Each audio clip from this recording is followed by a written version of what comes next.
Assalamualaikum warahmatullahi wabarakatuh. Selamat pagi anak-anak Surabaya yang luar biasa, terutama siswa-siswi kelas 3 yang sudah siap di depan televisi untuk mengikuti program SBO TV Belajar dari Rumah bersama guruku.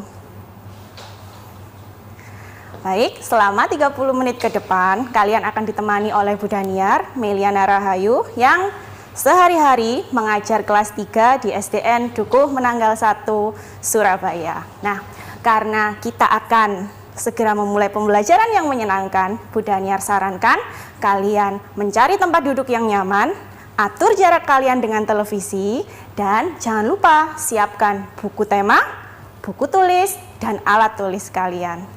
Sudah siap?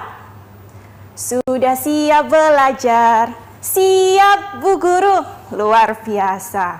Baiklah, sebelum kita memasuki materi hari ini, kita berdoa bersama-sama dulu agar kegiatan yang akan kita lakukan hari ini lancar dan juga memberikan manfaat untuk kalian.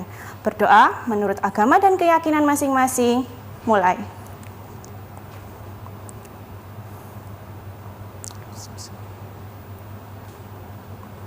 Berdoa selesai. Baik, sebelum kita memulai pembelajaran hari ini, kita akan masuk kepada tema 6, yaitu subtema 2, energi dan perubahannya, dan masuk ke subtema 2 tentang perubahan energi. Adapun tujuan pembelajaran kita hari ini adalah, yang pertama, melalui membaca dan memperhatikan gambar, siswa dapat menyebutkan bentuk energi yang dibutuhkan tubuh dan perubahan energi yang terjadi di rumah dengan benar. Yang kedua, melalui membaca dan memperhatikan gambar, siswa dapat mengidentifikasi perilaku yang menunjukkan hak dan kewajiban dalam menggunakan energi dengan baik dan bijaksana. Baik, sebelum kita masuk ke materi, Bu Daniar ajak dulu kalian bernyanyi ya, dengan lagu yang berjudul Matahari, karena matahari adalah sumber energi yang utama. Sudah siap ya?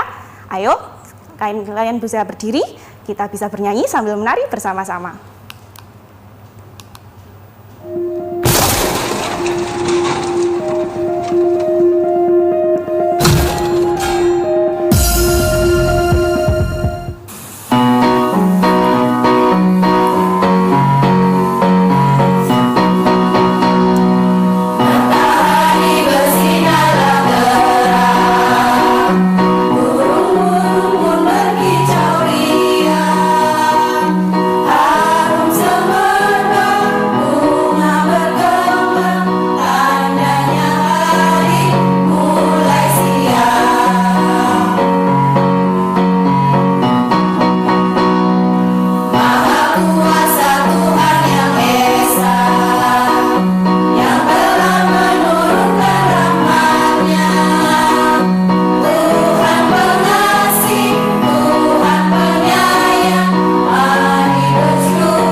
Bagus, anak-anak. Kalian tadi sudah bernyanyi dan menari bersama-sama. Apakah tadi sampai ada yang berkeringat juga saat menari? Nah, itu adalah salah satu tanda bahwa kalian melakukan aktivitas. Kalau kalian bisa melakukan aktivitas, berarti kalian mengeluarkan energi. Kalau kalian mengeluarkan energi, berarti kalian membutuhkan sumber energi. Bagaimana? Dari mana tubuh mendapatkan sumber energi? Ya, tentu saja dari makan makanan yang kalian makan. Tapi, makanan yang bagaimana yang bisa menghasilkan sumber energi yang baik bagi tubuh kalian? Sumber energi yang baik bagi tubuh tentu saja adalah dari makanan dan minuman yang kalian makan dan minum. Tapi tidak boleh sembarangan makan dan minum. Kita harus memilih makanan yang sehat dan bergizi. Contohnya, nasi, lauk pauk, sayur, buah-buahan, dan susu. Ketika kalian sudah melengkapi makanan dan minuman yang sehat untuk tubuh kalian, tentunya tubuh kalian akan menjadi sehat. Tubuh yang sehat memiliki manfaat, yaitu kalian bisa melakukan banyak aktivitas. Aktivitas seperti apa yang bisa dilakukan tubuh yang sehat? Tubuh yang sehat bisa melakukan banyak kegiatan, seperti belajar, berolahraga, membaca buku, membersihkan rumah, menonton televisi, dan juga berekreasi. Selain dari kegiatan ini, tubuh yang sehat juga bisa melakukan pekerjaan. Pekerjaan apa saja yang bisa dilakukan untuk tubuh yang sehat? Ayo kita bersama-sama membaca teks di slide selanjutnya. Perhatikan teks berikut ini. Selain olahraga secara rutin, kita harus makan dan minum yang bergizi. Gizi yang terkandung dalam makanan membuat tubuh menjadi sehat dan berenergi. Ketika tubuh sehat, tidak akan merasa lemas atau lemah. Tubuh yang sehat mampu melakukan kegiatan yang bermanfaat. Makanan yang baik untuk kesehatan tubuh adalah buah-buahan. Orang yang berjasa dalam menyediakan buah-buahan adalah para petani. Para petani bekerja keras mengeluarkan energi agar buah-buahan yang ditanam berbuah lebat. Tanaman tersebut dirawat dan diberi pupuk. Dengan demikian, tanaman tumbuh subur.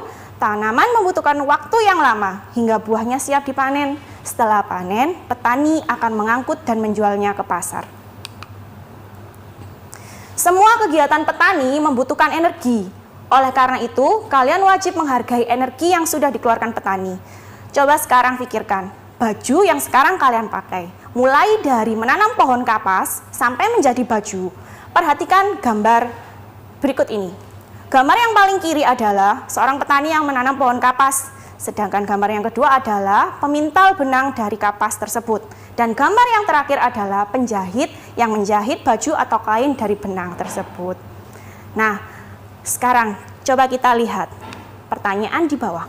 Energi apa sajakah yang dikeluarkan untuk menghasilkan selembar kain? Dan apa kewajiban yang harus dilakukan terhadap pakaian yang kita miliki? Kira-kira apa ya jawaban dari pertanyaan tersebut? Kita akan cari tahu jawabannya setelah pariwara berikut, tapi tetap di depan televisi kasih. Kalian jangan kemana-mana, karena kita akan segera kembali. Tetap bersama program SBO TV, belajar dari rumah bersama guruku. Hai, selamat datang kembali di program SBO TV, belajar dari rumah bersama guruku. Nah, baik, kita akan bahas pertanyaan tadi saat segmen sebelumnya, yaitu yang pertama adalah energi apa sajakah yang dikeluarkan untuk menghasilkan selembar kain? Tentunya energi tubuh dari petani yang menanam hingga memanen kapas. Kemudian yang kedua adalah energi yang dikeluarkan pemintal benang setelah kapas itu dipanen, benangnya dipintal, kemudian diberi warna-warni, setelah itu baru dijahit oleh para penjahit sehingga jadi pakaian ataupun kain yang biasa kalian lihat atau kalian pakai. Yang kedua, pertanyaannya, apa kewajiban yang harus dilakukan terhadap pakaian yang kita miliki? Kewajiban kita terhadap pakaian kita miliki adalah, yang pertama, setelah pakaian digunakan, kita harus rutin membersihkannya. Kemudian yang kedua, jika pakaian sudah dipakai, jangan ditaruh sembarangan atau dilempar-lempar di sembarang tempat, ditaruh di lantai atau taruh di kursi, tidak boleh ya, langsung tempatkan di tempat pakaian kotor. Dan jika pakaian kalian sudah dicuci, disetrika yang rapi, kemudian disimpan di lemari. Mudah kan dilakukan anak-anak? Pinter. Bunda Niar yakin kalian pasti bisa melakukan kewajiban terhadap pakaian kalian. Nah, selain dari energi tubuh yang kalian gunakan untuk aktivitas sehari-hari, ada berbagai macam energi di sekitar kita yang juga kalian gunakan. Terutama yang sering kita gunakan adalah energi listrik dan energi air. Itu sering kita gunakan baik di sekolah maupun di rumah. Kira-kira pemanfaatan energi listrik di sekolah apa saja ya? Kita akan lihat di gambar berikut ini. Kebutuhan listrik di sekolah. Yang pertama, untuk menyalakan kipas angin dan AC. Jadi saat kalian belajar supaya merasa nyaman, jika dirasa udara itu terlalu panas, kalian bisa menyalakan kipas angin dan AC. Gambar yang kedua, menyalakan proyektor. Jika kalian biasanya melakukan presentasi, itu bisa menggunakan proyektor atau melihat video bersama guru-guru kalian. Kalian bisa menyalakan proyektor. Yang ketiga, menyalakan komputer. Itu biasanya kalian belajar di lab komputer. Yang keempat, menyalakan lampu. Jika di ruangan kelas kalian sekiranya terasa gelap sehingga tidak nyaman untuk belajar, kalian bisa menyalakan lampu di ruangan kelas kalian. Itu tadi beberapa kebutuhan listrik di sekolah. Sekarang apa saja pemanfaatan listrik di rumah? Nah, perubahan energi listrik di rumah yang bisa kalian manfaatkan. Yang pertama, energi listrik menjadi energi cahaya. Nah, peristiwa ini terjadi saat kalian menyalakan televisi, menyalakan laptop, ataupun menyalakan lampu. Kemudian, energi listrik berubah menjadi energi gerak saat kalian menyalakan kipas angin atau menyalakan blender. Energi listrik berubah menjadi energi bunyi saat kalian menyalakan radio ataupun menyalakan bel listrik. Kemudian energi listrik menjadi energi panas saat ibu kalian memasak menggunakan kompor listrik atau menanak nasi menggunakan magicom atau penanak nasi. Bisa juga saat kalian menyetrika baju ya, itu juga perubahan energi listrik menjadi energi panas.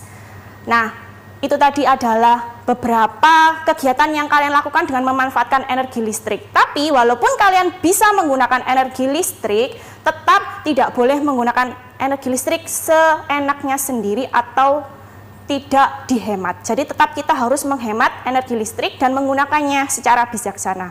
Bagaimana cara menghemat penggunaan energi listrik di sekolah dan di rumah? Cara menghemat energi di sekolah. Yang pertama adalah kalian bisa mematikan AC dan kipas angin setelah meninggalkan ruangan kelas. Jadi setelah pembelajaran selesai, jangan lupa untuk mematikan AC dan kipas angin. Yang kedua, tidak menghidupkan lampu saat siang hari. Jika dirasa matahari sudah bersinar, kalian bisa memanfaatkan energi matahari semaksimal mungkin dengan membuka jendela lebar-lebar. Yang ketiga, mematikan keran air setelah selesai digunakan. Setelah cuci tangan atau mencuci muka, kalian bisa langsung mematikan keran air tersebut. Yang keempat, mematikan alat elektronik setelah selesai digunakan. Jadi setelah kalian belajar, jangan lupa semua alat yang membutuhkan alat elektronik harus segera dimatikan. Kemudian, cara menghemat energi di rumah. Yang pertama, mematikan lampu jika sudah pagi hari. Jadi kalian saat sudah bangun, tidur, segera cepat-cepat matikan lampu. Kemudian, yang kedua, mematikan televisi jika tidak dilihat. Nah, jangan sampai kejadian kalian menonton televisi malah ditinggal tidur, jadi kalian yang malah ditonton televisi ya. Jadi kalau kalian merasa lelah atau ngantuk, silahkan televisinya dimatikan, kalian bisa pindah ke tempat tidur untuk tidur. Yang ketiga, menggunakan HP seperlunya saja, hanya untuk belajar dan keperluan yang penting saja. Jangan terlalu lama bermain HP ya anak-anak. Kalian hanya menggunakannya untuk belajar atau keperluan penting. Karena selain tidak menghemat energi, jika kalian terlalu lama bermain HP juga tidak baik untuk kesehatan mata kalian. Ya, harus dijaga kesehatan matanya. Nah, selanjutnya menggunakan air bersih seperlunya saat mandi dan mencuci. Jadi, usahakan jangan mandi terlalu lama. Diperkirakan waktunya ya. Dan selanjutnya jika mencuci juga dikira-kira. Diperkirakan jumlah airnya berapa, cuciannya berapa. Jadi jangan sampai airnya terlalu banyak, ternyata cuciannya sedikit. Jadi usahakan sebijaksana mungkin atau sehemat mungkin saat kalian menggunakan energi listrik dan energi air.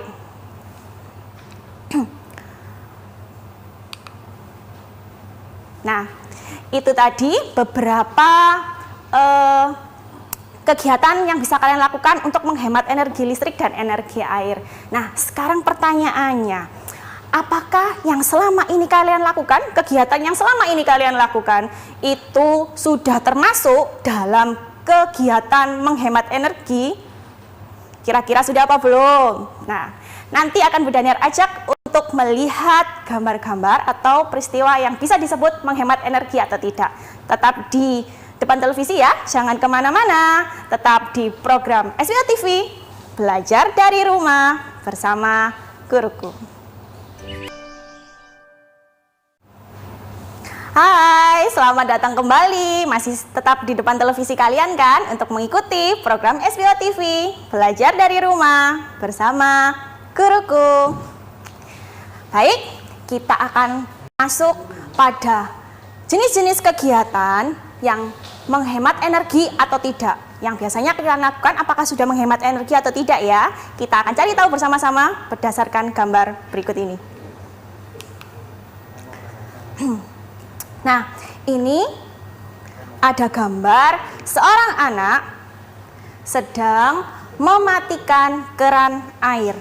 Apakah kegiatan yang dia lakukan termasuk menghemat energi? Ya, betul. Kegiatan yang dia lakukan termasuk menghemat energi air. Gambar kedua, ada dua orang anak sedang bermain dengan dua selang air yang airnya memancar.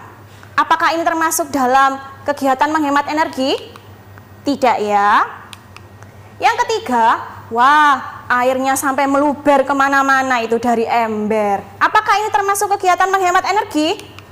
Tidak. Jadi kalau kalian mengisi air, ditunggu ya, jangan sampai kejadian seperti ini sampai airnya meluber kemana-mana. Yang keempat, kelasnya sudah kosong, tapi coba lihat di atas, kipas anginnya masih menyala. Apakah ini termasuk kegiatan menghemat energi? Tidak ya. Jangan sampai lupa mematikan kipas angin ketika pembelajaran sudah selesai di kelas. Ada yang tidur, tapi coba lihat, laptopnya masih menyala. Apakah yang dilakukan ini termasuk kegiatan menghemat energi? Tidak. Nah, ini ada anak yang sedang disuruh orang tuanya menyiram tanaman, tapi tanamannya ada di depan. Coba lihat, dia malah menyiram yang jauh sekali di depan yang tidak ada tanamannya. Apakah ini termasuk kegiatan dalam menghemat energi? Tidak ya. Ada yang tidur di sofa, tapi coba dilihat, televisinya menyala, lampu dua menyala, kipas angin juga menyala, radio juga menyala. Apakah ini termasuk dalam kegiatan menghemat energi? Tidak ya. Nah, dia sedang menggosok gigi, tapi coba dilihat, air kerannya tetap dinyalakan sampai wastafelnya itu airnya meluber kemana-mana sampai tumpah. Apakah ini termasuk kegiatan menghemat energi? Tidak ya. Hari sudah terang, apa yang dia lakukan? Dia mematikan lampu. Apakah yang dilakukan termasuk kegiatan menghemat energi? Ya, betul. Kemudian dia sedang menyiram tanaman, tapi yang disiram tepat di tanamannya. Apakah ini termasuk kegiatan menghemat energi? Ya, betul. Nah, ini tadi beberapa kegiatan yang bisa kalian temui sehari-hari, tapi bisa dilihat ya, mana yang menghemat energi dan mana yang tidak. Kenapa kita harus menghemat energi anak-anak? Karena sebagai warga negara yang baik, kita tetap memiliki hak dan kewajiban dalam memanfaatkan energi. Jadi tidak boleh sembarangan. Kira-kira apa ya hak dan kewajiban kita saat menggunakan energi? Kewajiban dalam menggunakan energi. Yang pertama yaitu kalian harus menghemat pemakaian energi. Usahakan digunakan seperlunya saja. Jika tidak penting ataupun sekiranya tidak terlalu urgent, jangan menghambur-hamburkan energi.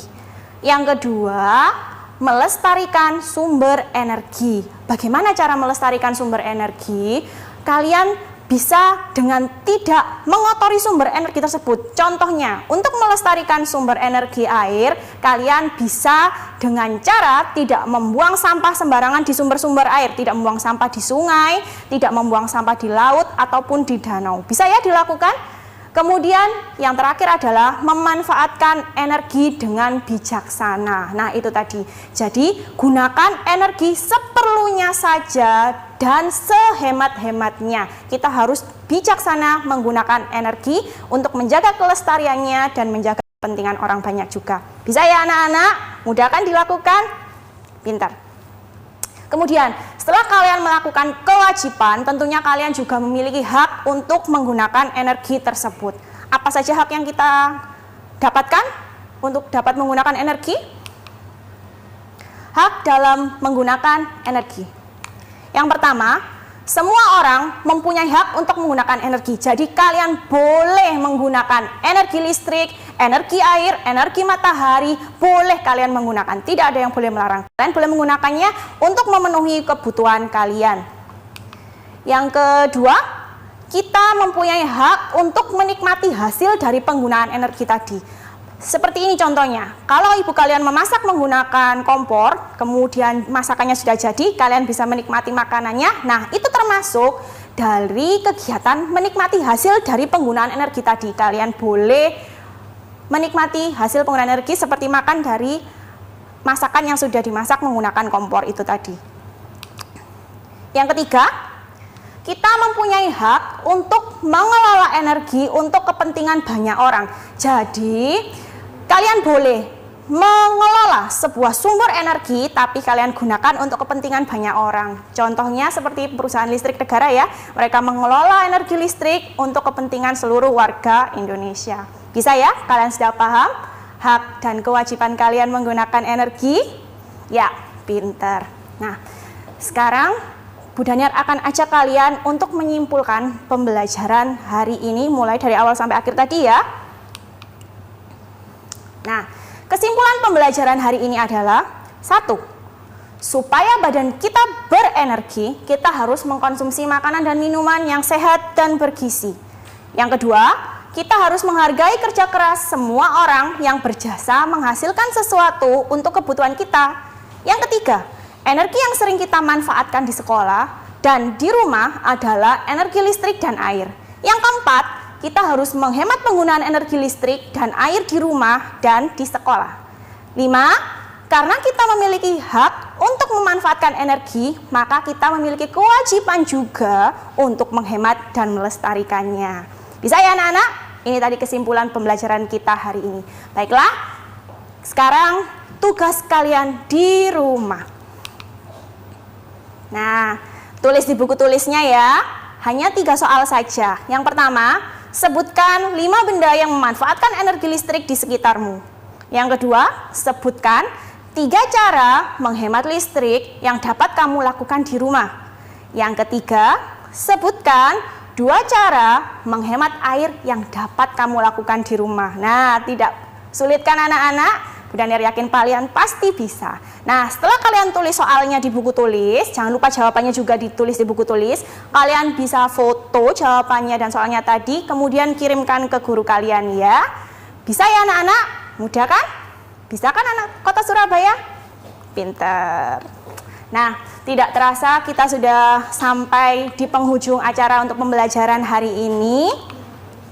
Nah, tidak lupa juga Bu Daniar selalu mengingatkan pada kalian tentang 3M. Sekarang ditambah 2M jadi 5M. Yang pertama adalah mencuci tangan dengan sabun, menjaga jarak, selalu memakai masker, menghindari kerumunan, dan mengurangi mobilitas. Jangan keluar rumah jika tidak ada kepentingan yang perlu atau yang sangat darurat. Kita saling menjaga satu sama lain karena sekarang pada masa pandemi seperti ini kita harus wajib menjaga kesehatan kita. Jangan lupa ya anak-anak, diterapkan di rumah.